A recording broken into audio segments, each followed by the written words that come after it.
Hello et bienvenue dans Émancipation féminine. Je suis ton hôte Delphine, accompagnante féministe. J'interviens aussi en entreprise sur les sujets d'équité. Si t'es fatigué de tout porter, si t'as appris à sourire en serrant les dents ou à faire semblant que tout va bien au taf, t'es au bon endroit. Ici, on parle de ce qui fait mal, de ce qui fait sens et de ce que t'oses pas dire tout haut.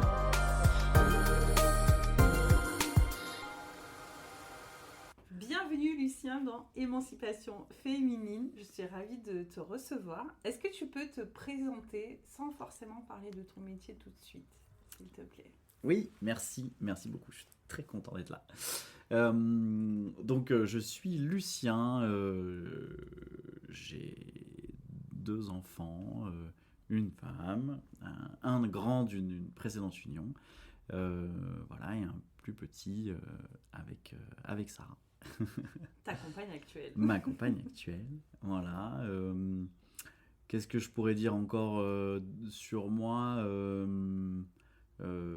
ça fait une dizaine d'années que j'ai des engagements, disons d'abord écologiques, puis ensuite un peu féministes aussi quand même, mais d'abord écologiques. Voilà. Et maintenant, je peux parler de mon métier. Maintenant, tu peux pas. J'adore parce que c'est toujours. Non, ça mais va, t'as tenu 1 minute et ouais. quelques. Oui, tu peux parler de ton métier. Non, mais c'est Qu'est-ce pas que facile tu parce fais? que Eh oui. mon métier rejoint tellement mes convictions personnelles que du coup, Peut-être c'est que t'avais des très passions, impliqué. que tu fais du sport, j'en sais rien. Ouais, oui, oui. Je fais un peu de foot avec les copains et voilà, je suis ex-oie de souche. Ouais. Je suis né ici, j'habite ici, mes enfants ont fait la même école maternelle, la même école primaire, le même collège et le même lycée que moi. Waouh, attends, t'es pire que moi, parce que moi je suis pure souche aussi d'ici, mais j'ai navigué avec mes gosses. Non, on habite toujours dans le même quartier. Voilà, je suis juste parti de la ville 2 ans pour faire une école d'ingé, enfin Ouais. 3 ans pour faire une école d'ingé, mais j'ai vraiment la volonté de revenir ici, donc j'ai trouvé mon stage pas trop loin, dernier de fin d'études, histoire de revenir et de lancer ma carrière dans la région, Trop bien. pour pas retarder la redescente. Et du coup, tu fais quoi? Dis-nous tout. Et du coup, donc je travaille dans, disons, la RSE, dans le grand arbre de la RSE, responsabilité sociale, sociétale des entreprises, organisations en général.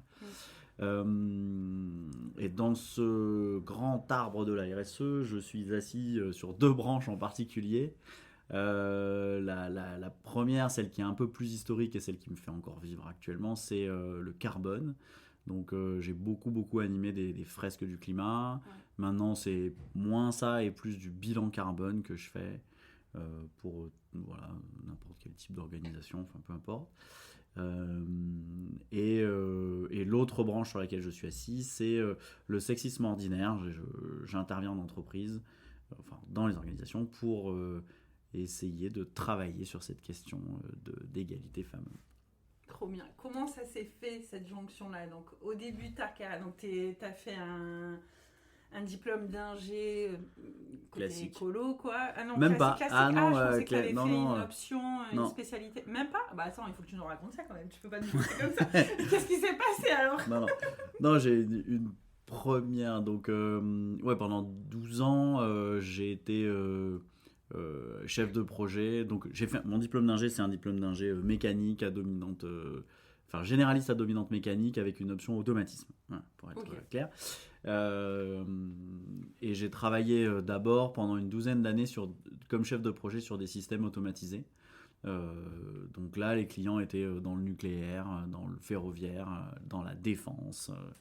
Donc j'étais pas du tout en RSE, écolo.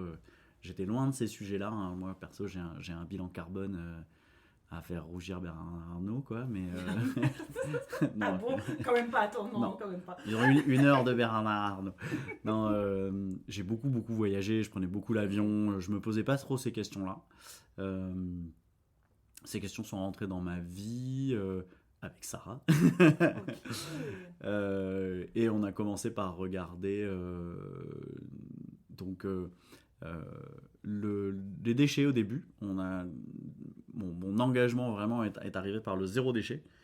parce que j'ai commencé à m'amuser, à essayer de voir techniquement, hein, c'est mon côté ingé, les produits chimiques, qu'est-ce qu'on pouvait remplacer, qu'est-ce que ça pouvait... Voilà, donc c'était cette recherche technique d'arriver à réduire drastiquement nos déchets. Et puis après, au fur et à mesure, voilà, après la porte s'est ouverte.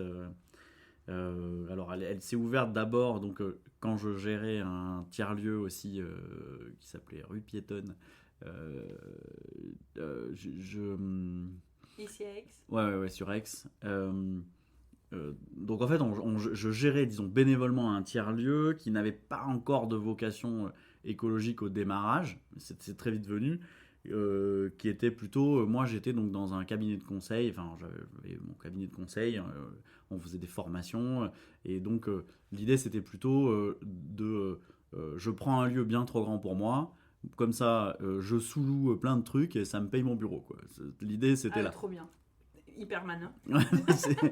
Mais bon, c'est du taf, quoi. Donc, voilà, donc ça faisait pas mal de boulot. Mais bon, c'était sympa. Et en fait, au début de Rue Piétonne, c'était fin 2019. Okay. Et début 2020, je tombe sur un atelier, je sais plus comment, qui a l'air assez sympa. Si, je sais comment, c'est Marie Loda qui m'appelle pour organiser un atelier fresque du climat dans les locaux de Rue Piétonne. Et je lui dis, tiens, je connais pas, qu'est-ce que c'est ? Donc merci Marie, si tu nous écoutes. Tiens, qu'est-ce que c'est ? Et je regarde et je trouve que la pédagogie de l'atelier a l'air hyper intéressante. Et donc je m'inscris à l'atelier parce que le sujet m'intéresse plus ou moins, mais c'est pas encore... voilà. Mais surtout pour des raisons pédagogiques. Et je m'inscris immédiatement, la semaine d'après, à la formation, à l'animation de l'atelier. Alors pour la petite histoire, l'atelier n'a pas eu lieu pour cause de Covid. On a été fermé pour cause de Covid. Donc je pense que je suis je suis le seul ceinture bleue de la fresque du climat qui n'a jamais fait l'atelier. Non, c'est pas vrai. Je suis pas le seul parce que y en a plein qui étaient vraiment au tout début qui l'ont pas fait, mais en dehors des créateurs. Donc je me suis rattrapé depuis. T'en as animé beaucoup, ça va. Beaucoup. Et donc j'ai commencé, j'ai trouvé l'atelier absolument génial. Voilà, parce que la pédagogie était très innovante. Sur une demi-journée, arriver à faire passer autant de connaissances de façon si ludique. Enfin, c'était une vraie découverte pour moi, cet atelier. Et donc là, là, après j'en ai animé vraiment beaucoup. Très vite, le sujet du carbone que j'ai commencé à creuser m'intéressait énormément, donc j'ai arrêté de prendre l'avion. D'ailleurs, en janvier 2020, c'était mon dernier avion. Et je me suis formé très vite à la méthode bilan carbone. À ce moment-là, il n'y en avait pas beaucoup. Enfin, ils cherchaient même à remplir les formations. Ah ouais, mais j'aurais pensé que si, pourtant. C'était pas encore. Okay. C'était pas encore. Et j'ai beaucoup de chance. J'ai fait 3 bilans carbone pour des assos, des anciens clients, au moment où la BPI ouvrait des référencements pour être financé, et il fallait avoir fait 3 bilans carbone. Ça tombe bien. Donc j'ai été référencé très tôt auprès de la BPI, et à ce moment-là, après, voilà, mon activité s'est lancée avec... t'as eu beaucoup de cul, quand même. J'ai eu beaucoup de chance. Entre Rue Piétonne et l'ouverture à toutes les assos environnementales pour faire des ateliers, donc j'ai été identifié comme étant... quelqu'un qui faisait tourner un peu le système, et puis après les bilans carbone dans lesquels je suis rentré assez tôt, j'ai eu pas mal de chance de ce côté-là. Ouais, parce qu'il s'est passé combien de temps en réalité? Un an et demi là, entre ce que tu me racontes, que tu prends ton tiers-lieu, et tu découvres la fresque du climat, et bam, il y a un changement de carrière, quoi, en fait. Complètement. Complètement. C'est rapide. Donc ça a été très rapide pour un lancement d'activité, surtout dans les thématiques RSE. J'ai eu de la chance. Je sais. Oui, non, j'ai beaucoup de chance, et beaucoup d'aide aussi, des amis et tout ça. Surtout par de Rue Piétonne. Rue Piétonne a été, le rachat de l'entreprise Rue Piétonne a été financé par de la love money, comme on appelle ça. Ah, j'adore. Donc, des amis et de la famille qui nous ont aidés à reprendre Rue Piétonne, et qu'on a pu rembourser après en ayant vendu Rue Piétonne. Presque tout. J'adore. Mais c'est très... Voilà. Donc, de la chance, mais beaucoup d'aide aussi. Ouais, beaucoup d'aide. Ouais, un bon entourage qu'on peut appeler réseau plus communément. Hein. C'est comme ça qu'on dit dans le business. Mais ton entourage peut être aussi ton réseau. Ou privilège. On peut l'appeler comme tu veux. Aussi. Très bien de nommer ici, c'est le lieu. Ou privilège aussi. Mais clairement. C'est carrément trop bien, quoi. Ouais, pour... Qu'est-ce qui s'est passé ensuite, avant que je rentre dans le cœur de mes questions? Donc là, on est quoi, 2021, grosso modo? Oui, c'est ça. Depuis 2021, je vis de cette activité carbone. Ok, on va dire. trop bien. Et du coup, comment tu as fait le switch pour rajouter cette deuxième branche que tu nommais? Et comment tu te retrouves à faire des ateliers sur le sexisme ordinaire? En fait, dans la RSE, il y a énormément d'ateliers, enfin de sujets, pardon, qui ont tous plus ou moins, quasiment tous ont leurs petits ateliers, et j'en ai fait plein. J'ai dû faire une trentaine d'ateliers du type fresque du climat en participant, quoi, pour tester des trucs, découvrir, etc. Et le sujet du sexisme m'intéresse. Alors je pense que Sarah n'est pas complètement étrangère dans le fait que ça m'intéresse aussi. Elle est quand même pas mal à l'initiative de ma réorientation. On veut savoir tout ça, nous.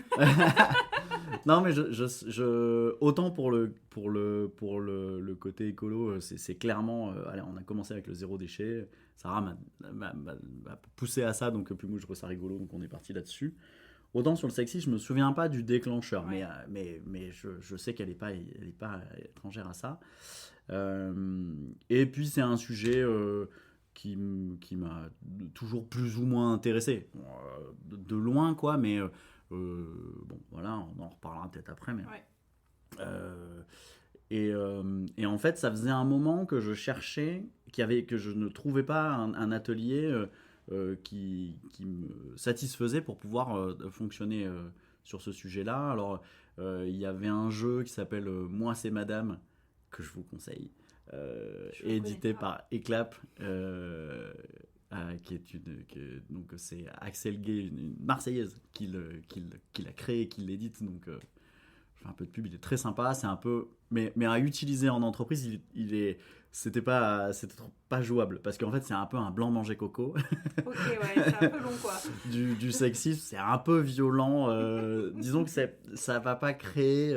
le but du jeu est de s'amuser sur le sujet, mais en ayant la punchline la plus... avec le plus de répartie.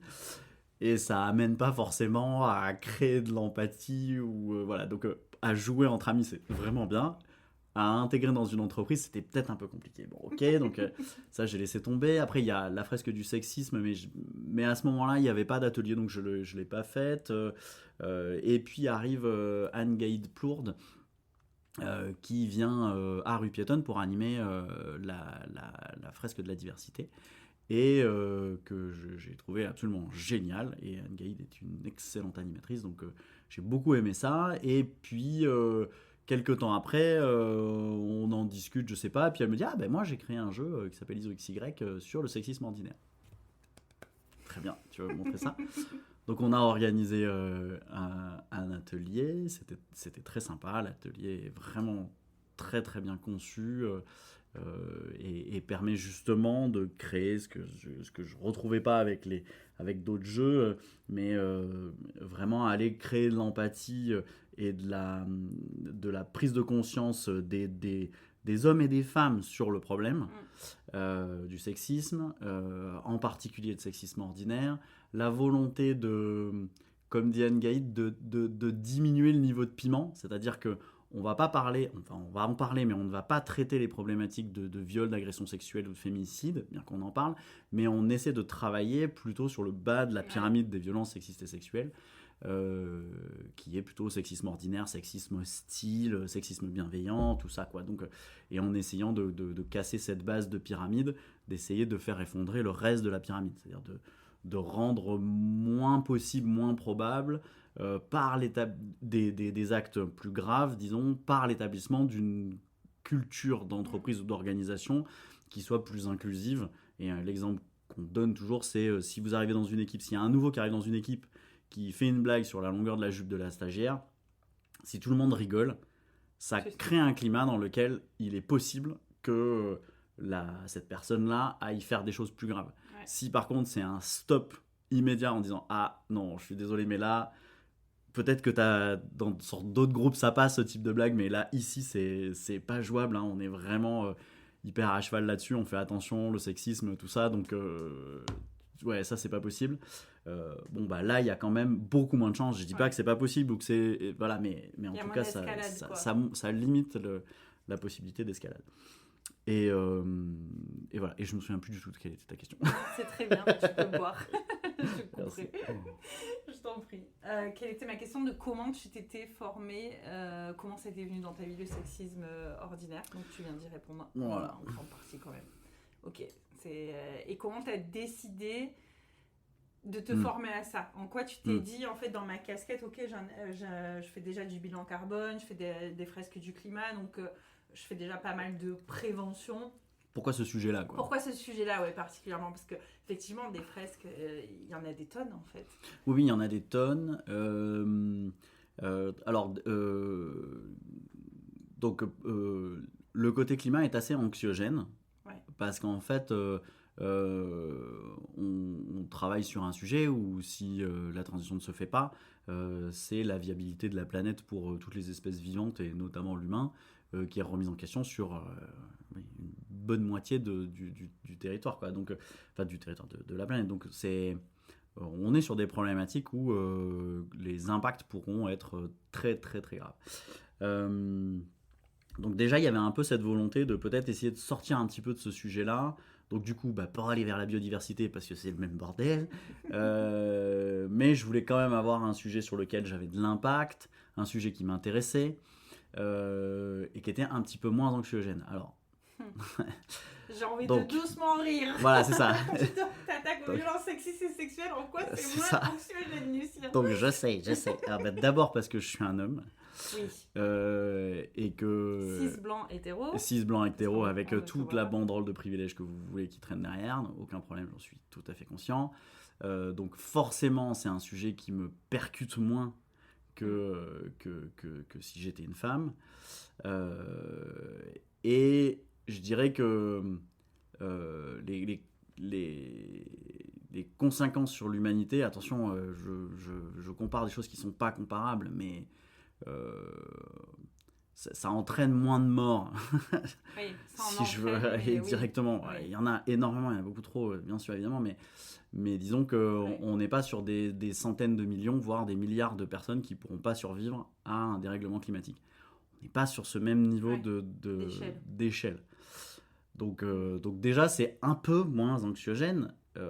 Voilà. Et surtout, même si je mets ce côté d'échelle à part, le fait que je sois un homme, tout simplement, c'est beaucoup plus facile pour moi perso. C'est que ça ne vient pas percuter du vécu qui pourrait être douloureux ou difficile pour moi.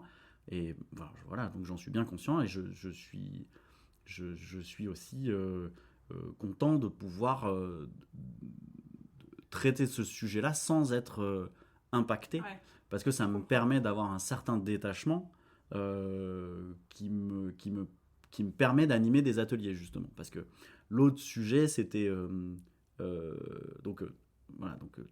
pourquoi sortir un peu du climat? C'est ce que j'essaye de faire. Voilà. Bien, le sujet m'intéresse toujours autant, mais bon, si je peux faire un peu autre chose, c'est bien aussi. Voilà, donc aller chercher autre chose, peut-être pas partir sur de l'environnemental, mais aller chercher un sujet social.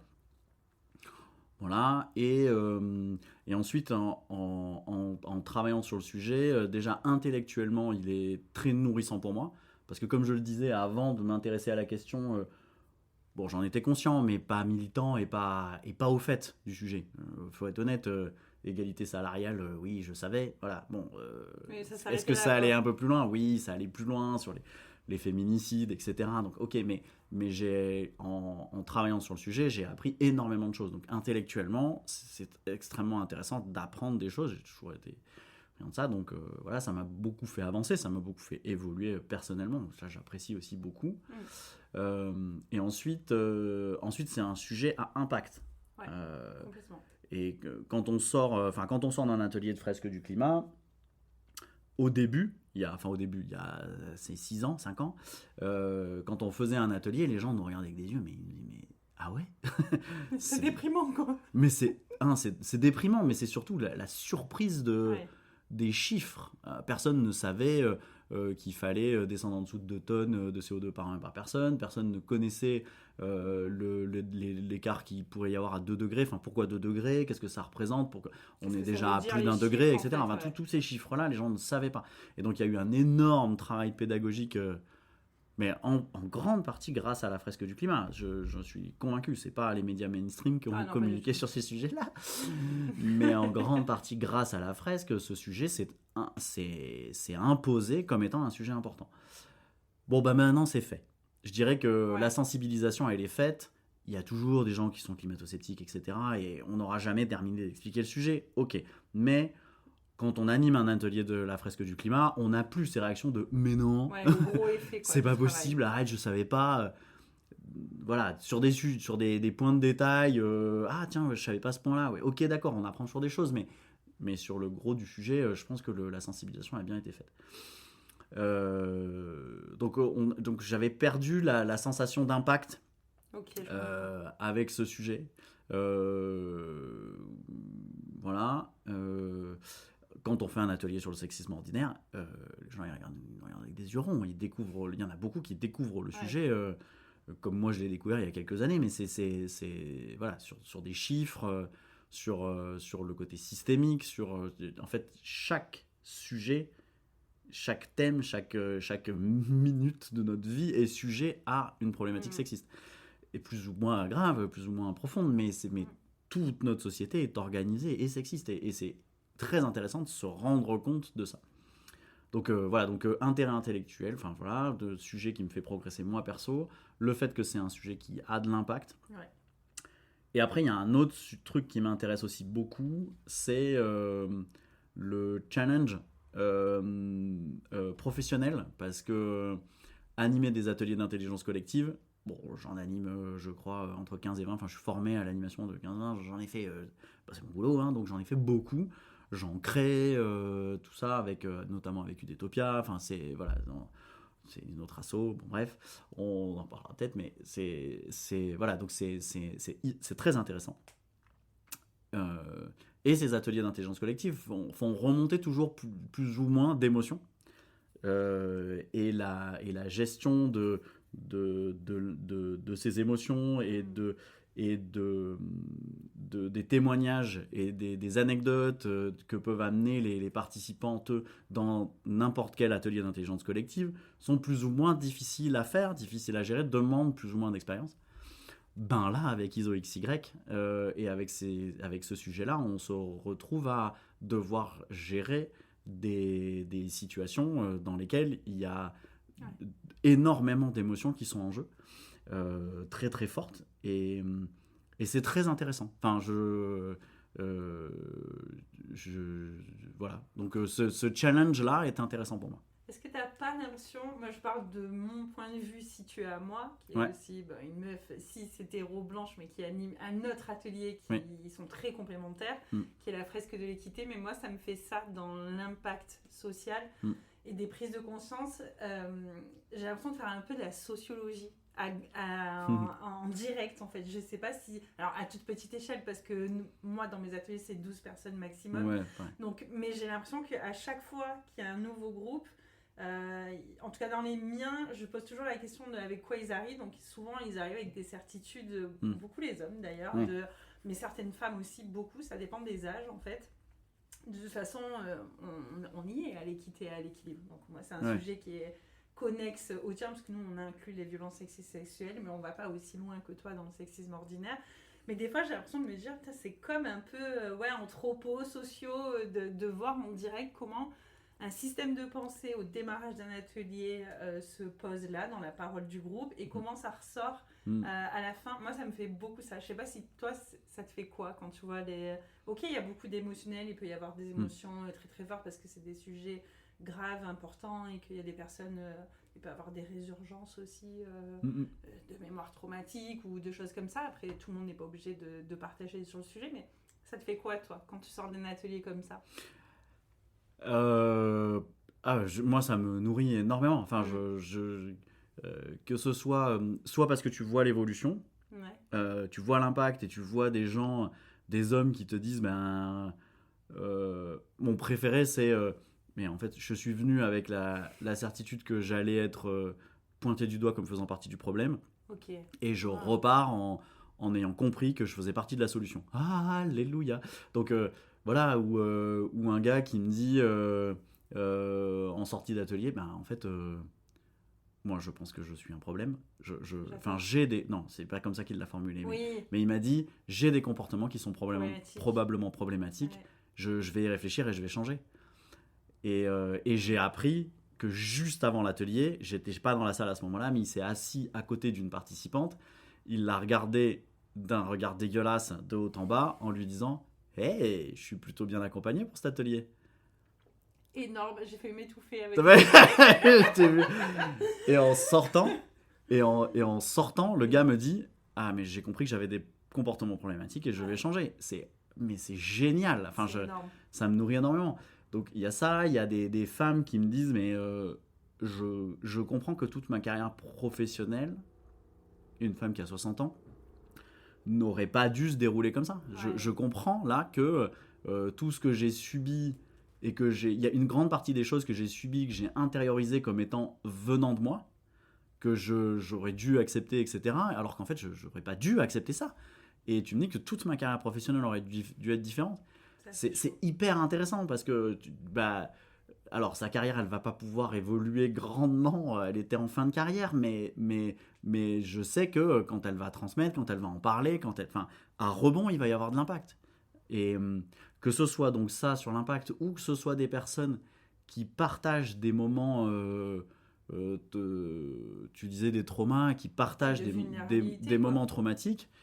Ça veut dire que ces personnes-là se sont senties suffisamment en confiance dans l'atelier pour pouvoir le faire, et que si elles avaient besoin de déposer ça, et elles, parce que c'est elles, c'est souvent des femmes. Voilà, j'ai jamais eu de mémoire traumatique venant d'un homme, enfin pas dans l'atelier, mais donc les femmes qui ont pu déposer des moments un peu traumatiques comme ça avaient besoin de le poser, et j'espère en tout cas que ça leur aura fait du bien de le poser là, et de pouvoir avancer avec un sac à dos un peu moins lourd, quoi. Donc c'est hyper nourrissant d'animer ces ateliers, même si c'est extrêmement énergivore, c'est crevant de le faire. C'est vrai, mais on ressort avec paradoxalement avec beaucoup d'énergie, et c'est voilà. Donc super. Ça demande beaucoup de présence, effectivement. Donc je dis oui. oui. Tu vois ce que je veux dire.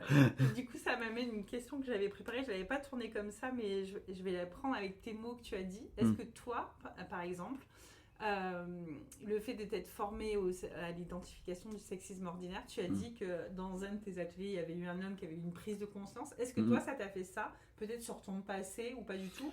Déjà, en fait, moi, j'ai toujours cru que j'étais un mec bien, mais merde, peut-être que si je regardais un peu en arrière, il y avait peut-être des choses. Non. Non, moi j'ai eu des comportements du mauvais côté de la ligne, c'est clair, plein. Voilà. C'est génial, tu vois, d'en parler, d'oser en parler, en fait, de se dire, j'ai eu cette prise de conscience. Alors peut-être que tu l'avais eu avant la prise de conscience, mais. Oui, ça s'est fait un peu au fur et à mesure, je sais pas trop te dire, mais c'est. Est-ce que c'est pendant la formation à ISO, parce qu'on travaille énormément le sujet pour se former à ISO, c'est pas juste de l'intelligence collective, il faut connaître le sujet, quoi. Voilà. Donc il y a un vrai travail pour connaître le sujet. Mais moi ce que j'adore, c'est me rendre compte encore maintenant que j'ai des comportements qui sont super sexistes, et de me voir faire, et a posteriori faire putain mais quel con. Et ça m'arrive j'en ai un qui est rigolo, qui m'a beaucoup amusé, et puis je crois que les deux, il y en a deux qui sont un peu sympas. Je reçois un mail je suis abonné au Provence Rugby, donc le rugby est pas forcément hyper inclusif, machin, etc. Non, mais bon, voilà, peu importe. Et je reçois un mail de Frédéric qui m'envoie les newsletters du club, et je vois super événement pour la journée de la femme, machin, etc. Et je réponds, Déjà, il y a un gros problème sur le titre. Exactement, non mais c'est ça. Et donc je réponds, je dis oui, bonjour Frédéric, merci pour les infos et tout ça. Juste pour info, c'est pas la journée de la femme, c'est la journée internationale des droits des femmes, en français en tout cas. Ouais. En plus, c'est vrai, c'est vraiment ça le mot, de lutte pour le droit des femmes. Ouais. Et donc, et je renvoie ça avec un petit smiley, enfin, c'était plein de bonne volonté, quoi.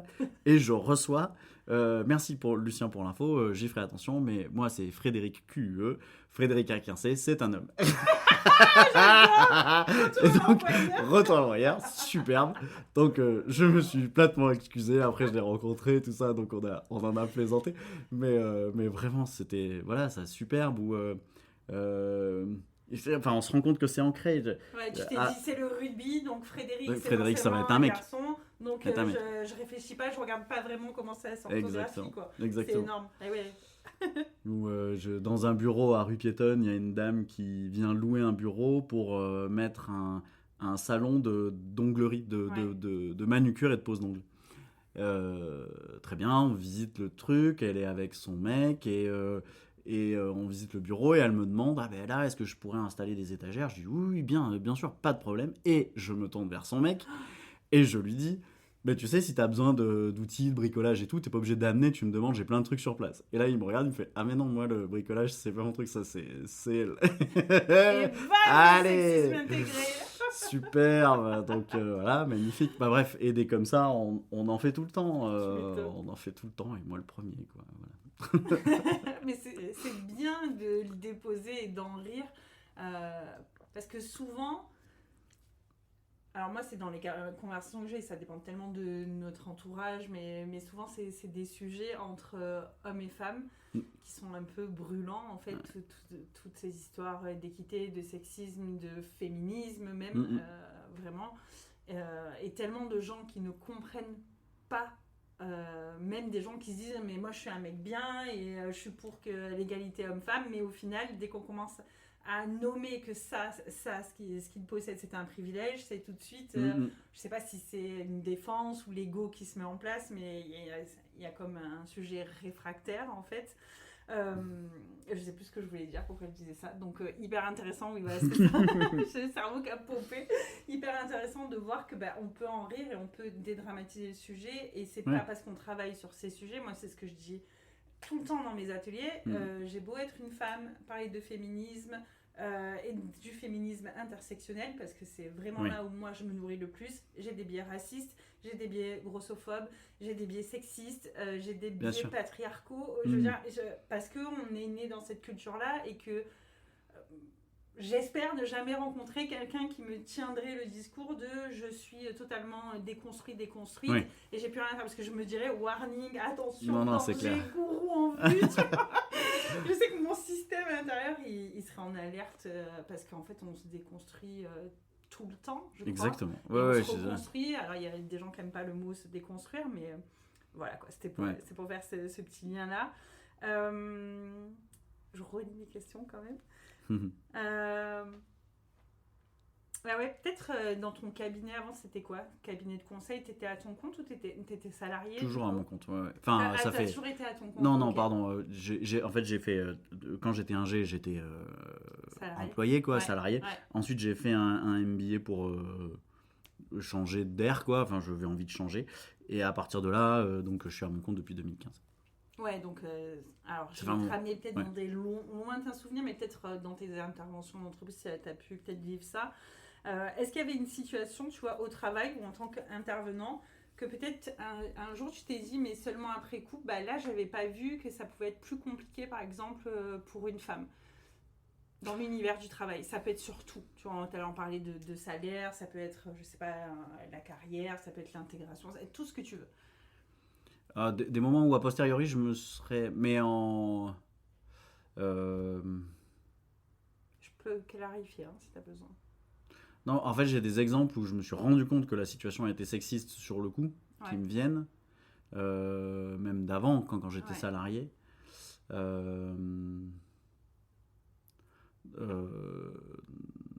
Non, après, c'est des questions que je me posais pas du tout. Et là, c'est des questions que je me pose même à double titre. travaillant sur le sujet, c'est hyper intéressant de voir les questions que ça pose du fait que je travaille sur le sujet alors que je suis un homme. Ça c'est vachement intéressant. Tiens, vas-y. Voilà, du coup, je parle. Ouais, on peut partir sur ça, c'est très bien. Non, mais c'est parce que tu disais difficulté pour une femme de certaines choses et effectivement, c'est à la fois ça amène des avantages et ça amène énormément d'inconvénients aussi d'être homme ou femme et de travailler sur ces sujets-là.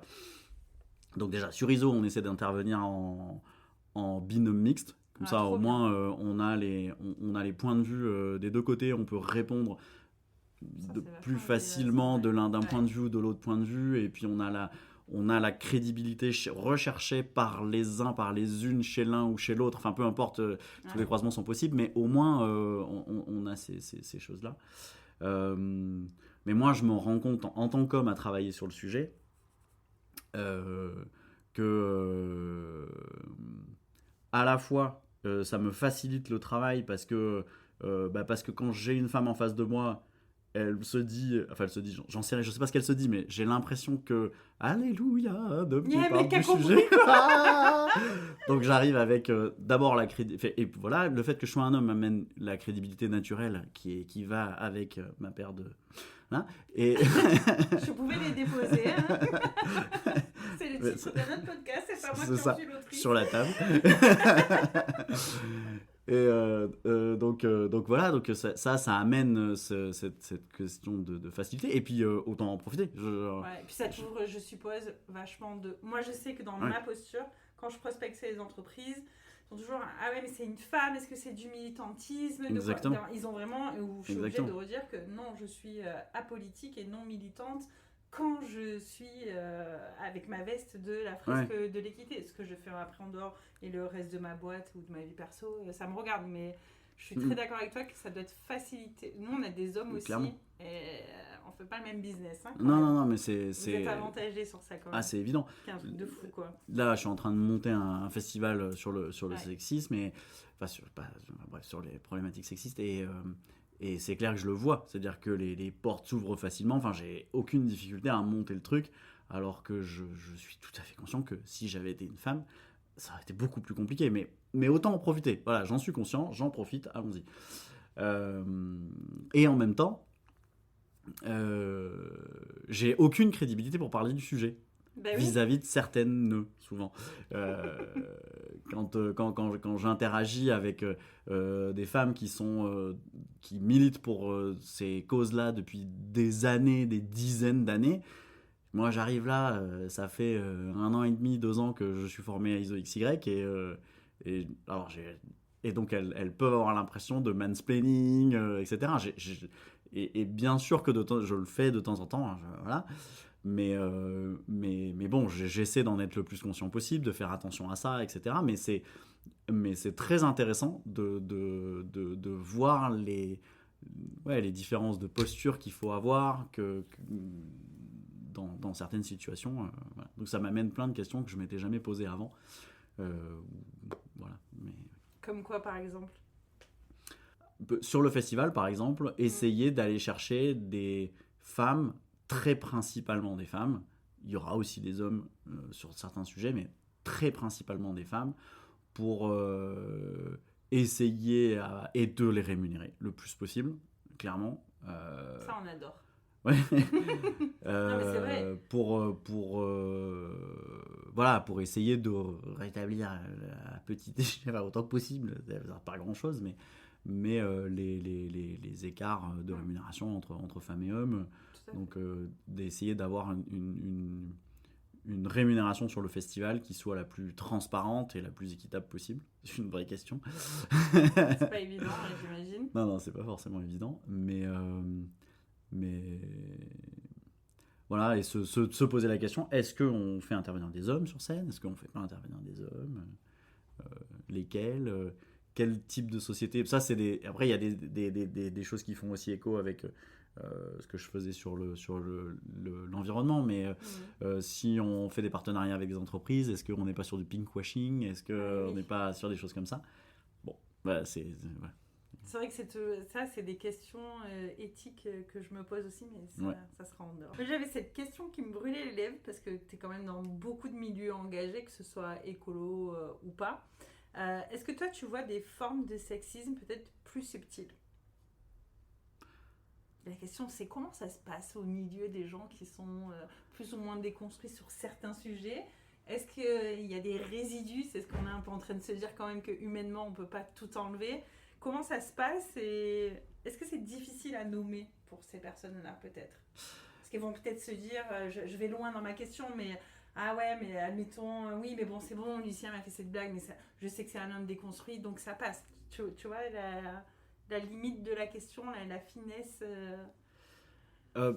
tu veux dire que dans les milieux qui ont avancé sur l'écologie... Ouais, l'écologie et ou le sexisme dans les milieux plus ou moins engagés que certainement tu fréquentes, soit de par tes métiers, soit de par tes activités perso. Est-ce qu'il en reste ? Ah ouais, il en reste, oui. Voilà, mais et est-ce que c'est nommé entre les participants et participantes, ou est-ce que, comme on est dans des milieux engagés, on a un petit peu du mal à se dire un peu nos vérités et à les dénoncer ? Non, on y va. On y va, il n'y a pas de problème. Non, on y va. Je pense à l'asso, enfin à Udetopia, où on est 8 et on milite et on travaille tous sur des problématiques principalement environnementales, mais aussi RSE et un peu sociales. C'est quoi la question de parité ? Vous êtes 8, mais combien d'hommes, combien de femmes ? Alors, on n'est pas en parité. Je le sais, c'est pour ça que je pose la question. Non, il y a plus d'hommes que de femmes dans l'asso, même quand on était 9, enfin bref, donc non, il y a plus d'hommes que de femmes dans l'asso. Et les seuls qui travaillent activement sur la problématique sexiste sont 2 hommes. Peut-être bientôt 3 d'ailleurs. Mais non... et oui, ça nous arrive de faire des blagues sexistes et on dit et on se dit tout de suite qu'on n'aurait pas dû, mais voilà, mais on rigole quand même. Mais oui, non, ça nous arrive encore, bien sûr. C'est comme on disait, hein, c'est un travail au long cours. Donc oui, on en fait toujours. Et ce qui est intéressant aussi, c'est de se rendre compte que c'est pas parce qu'on est dans des milieux, disons, écolos, qu'il n'y a pas de sexisme. Ah, ça m'intéresse. Mais non, pas du tout. Croire, on pourrait le croire parce qu'on se dit, bon, bah, c'est. Voilà. Après, je sais pas si c'est quand même moins ou pareil ou machin, mais en fait, on voit des trucs. On voit quand même des comportements très sexistes dans des milieux. Engagés, ouais, clairement. Que ce soit sur des blagues ou des remarques. C'est quoi comme style de blague, par exemple ? Là, j'ai pas d'exemple en tête. Je réfléchissais, mais j'ai rien qui me vient de... Une blague de base, genre oui, mais c'est parce que c'est une femme, ou tu as tes règles, ou c'est un peu plus subtil, et du coup, non, tu dis, t'es blonde, ou machin, voilà. Mais même en s'adressant à un homme, tu nous as fait un coup de blonde, ou des trucs comme ça, mais on le fait... en tout cas, avec Udetopia, on le fait en conscience, et donc on dit désolé, machin, enfin voilà, mais on sait aussi que malgré tout, ça participe au sexisme. Donc c'est ça qui est on en est conscient, très on fait quand même la blague, on en rigole, mais 2 minutes après on se dit mais merde, on continue à participer aussi. Bien sûr. Bon, voilà. Nul n'est parfait. Exactement, c'est comme ça. J'ai une dernière question pour toi. Qu'est-ce que tu comprends, toi, aujourd'hui, de la façon dont les femmes s'adaptent à l'univers du travail ? Alors là, c'est le travail en général, et que tu voyais peut-être pas, absolument pas avant. Ah, bah c'est... elles sont obligées de s'adapter à cet environnement pour survivre, quoi. Donc au figuré comme au propre comme au figuré, hein, survivre. Donc elles sont obligées d'endosser un costume d'homme pour pouvoir avancer, pour pouvoir progresser, enfin d'homme, on est d'accord, hein, oui, on s'est compris. voilà, d'accord, tous les attributs qui sont normalement attribués au mâle, quoi, mais dans le caractère, dans la posture, on parle pas forcément d'habillement, quoi. Oui. Ouais. Je précise, c'est la pensée. Merci.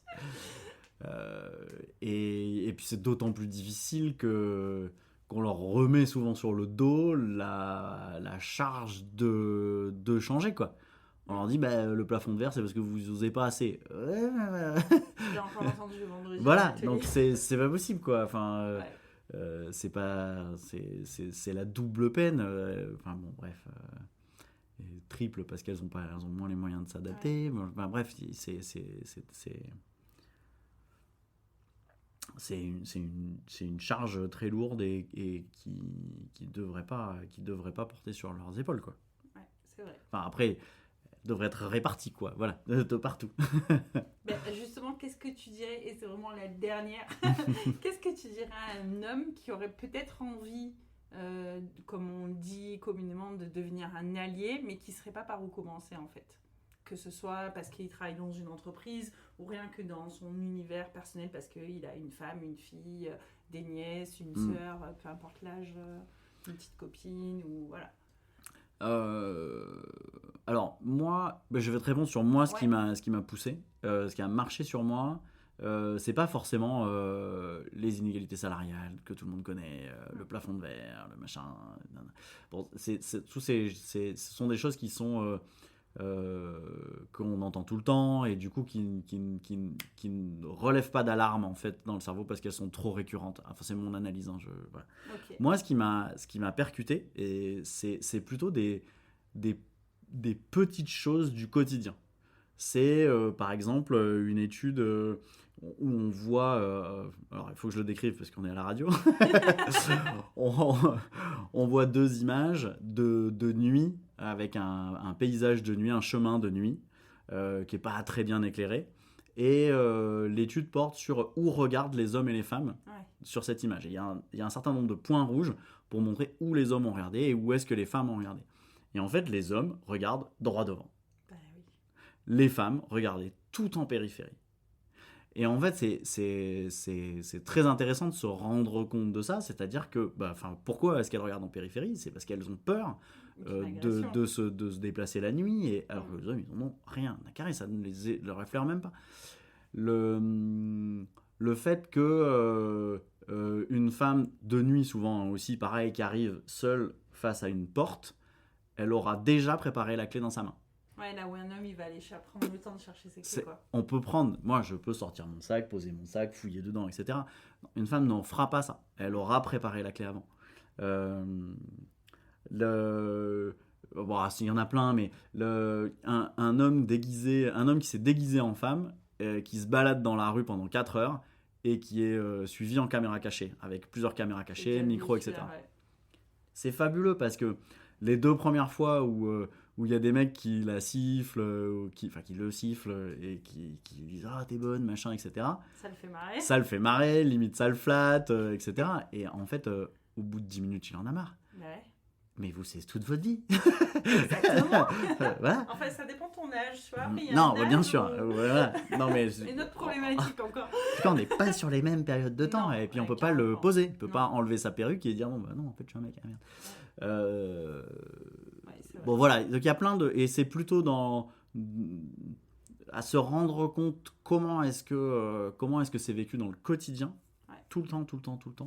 C'est surtout ça qui m'a fait prendre conscience de la problématique et qui m'a incité à aller travailler, à creuser le sujet, quoi, et à essayer de chercher les racines, etc. Le fait que tu aies 2 enfants, ça a contribué ou pas ? Parce que du coup, c'est 2 garçons. Ouais. Non. D'accord, mais oui. Non, forcément. Non, ça aurait été des filles, je dis pas. Mais c'est vrai qu'il y a je connais des papas qui travaillent sur le sujet en se disant je le fais pour éviter que mes garçons soient du mauvais côté, soient des gros, soient problématiques. C'est pas une motivation. Ça n'a pas été une motivation. Après, ils baignent dans le sujet, mais là c'est extraordinaire. Ah oui, mais c'est donc même Lino, 8 ans, il me dit mais papa, ça c'est sexiste, on est d'accord ? Oui. Il les repère à des endroits où toi tu verrais même pas, quoi. Moi maintenant, je veux dire voilà, mais à son âge, mais pas. Clairement pas. Oui. Clairement pas. Là on regardait Voyage au centre de la Terre, film de 1954 ou 59, j'ai un doute, avec 20 000 yeux sous les mers qu'on a regardé juste avant. On regardait ça, mais c'est atroce la façon dont il traite les femmes dans le film. C'est atroce. Et lui, il était choqué aussi. Il me dit, mais qu'est-ce qu'il lui a dit là? Il lui a dit, par femme, en lui montrant la porte. Mais comment c'est possible? C'est là où tu vois la socialisation, elle passe aussi par les médias, par toute la culture dans laquelle on va, et n'est pas que nos parents, quoi. Donc, complètement. Carrément. Complètement. Donc bon, alors c'est sûr que le film se passe en 1800, fin 19e, mais il y a du chemin qui a été fait, hein, heureusement. Heureusement, mais bon, on est encore très très très loin